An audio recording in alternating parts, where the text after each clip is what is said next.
Hello সবাইকে, কেমন আছো তোমরা সবাই? আশা করছি সবাই খুব ভালো আছো আর আমরাও খুব ভালো আছি। তো দেখো আমার ছেলেও এদিকে সবাইকে হাই করে দিচ্ছে, প্লাস টাটাও বলছে।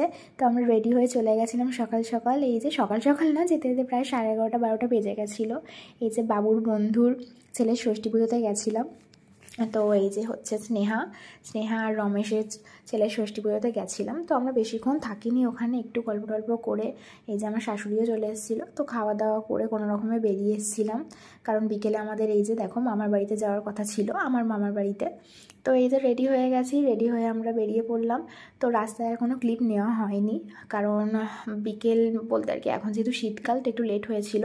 তো যাই হোক, দেখতেই পাচ্ছ চলে এসেছি মামার বাড়িতে। এখানে মাসিরাও চলে এসে, মাসিদের আস্তে আস্তে একটু সন্ধ্যা হয়ে গেছিলো। আমরা বোধহয় মাসিদের আসার আধ ঘন্টা মতন আগেই পৌঁছে গেছিলাম। হ্যাঁ, প্রায় সন্ধ্যা নামবো সেই টাইমটাই পৌঁছেছিলাম। এই যে মা মামি সবাই বসে গল্প করছে। তো আজকের মতো একটু